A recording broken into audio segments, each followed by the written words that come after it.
Shalom Bapak Ibu Saudara-saudari yang terkasih di dalam Tuhan. Kita akan kembali melanjutkan renungan firman Tuhan dalam topik Sola Gracia.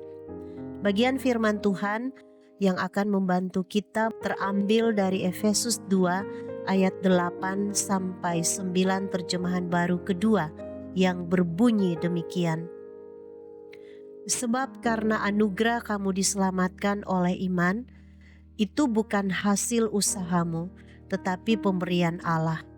Itu bukan hasil pekerjaanmu, supaya tidak ada orang yang memegahkan diri. Bapak Ibu Saudara-saudari yang terkasih di dalam Tuhan, berbicara tentang sola gracia berarti berbicara tentang anugerah Allah yang menyelamatkan kita dari dosa dan hukuman kekal. Satu pegangan yang tidak boleh kita lupakan dalam menjalani perjalanan iman kita. Bagian ini akan sangat erat kaitannya dengan sola fide.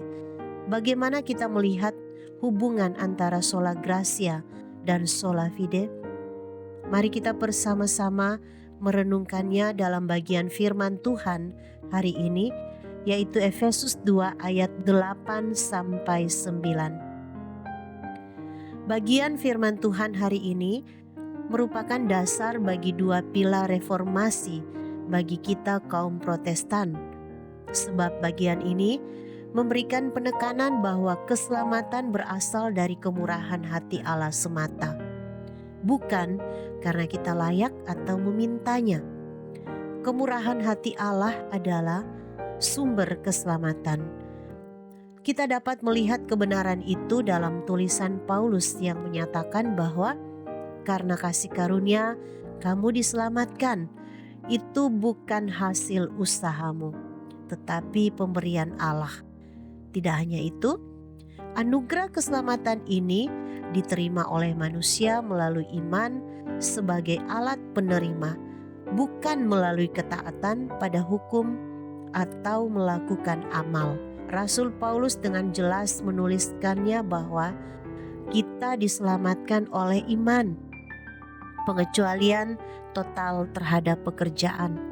Paulus secara tegas menolak segala kontribusi manusia dalam memperoleh keselamatan.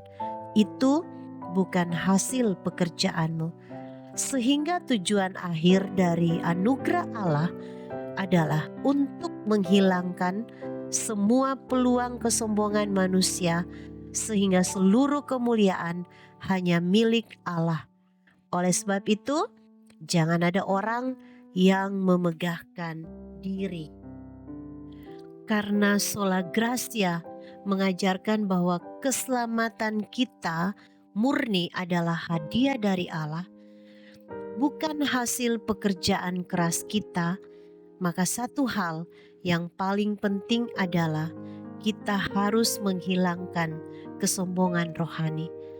Kita tidak boleh berpikir atau berkata bahwa kita lebih baik atau lebih kudus daripada orang lain karena kita lebih rajin berdoa, lebih rajin melayani, lebih rajin memberi.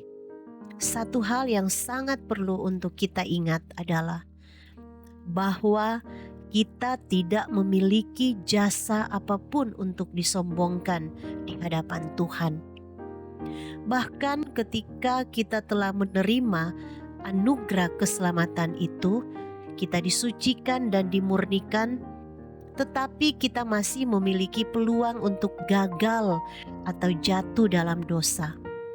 Saat kita berada dalam posisi tersebut, kita tahu bahwa kita tidak akan kehilangan keselamatan karena keselamatan tidak didasarkan pada kesempurnaan yang kita usahakan, melainkan pada anugerah Kristus yang sempurna di masa lalu. Oleh sebab itu, daripada kita merasa tertekan oleh kewajiban agama, mari kita menjalani hidup sebagai respons penuh syukur atas hadiah yang luar biasa.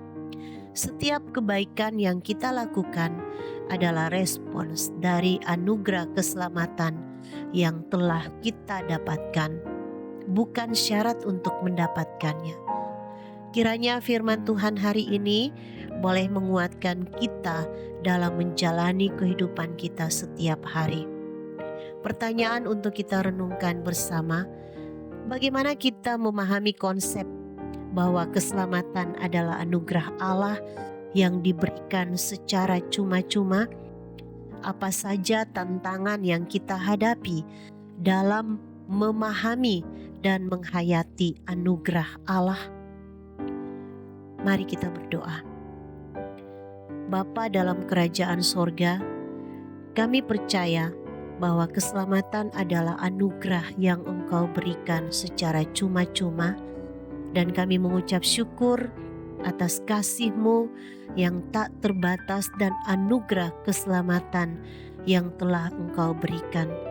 Kami percaya bahwa kami tidak akan dapat menyelamatkan diri kami sendiri melalui perbuatan baik atau kesalehan kami, tetapi hanya melalui iman di dalam Engkau saja. Tolong kami untuk tetap berfokus pada anugerah-Mu dan tidak mengandalkan diri kami sendiri. Bantu kami untuk membagikan kesaksian tentang anugerah-Mu dan kasih-Mu kepada sesama kami. Di dalam nama Tuhan kami Yesus Kristus, kami berdoa. Amin. Demikianlah renungan kita bersama pada hari ini. Kiranya kita boleh terus bertumbuh setiap hari di dalam Tuhan. Amin.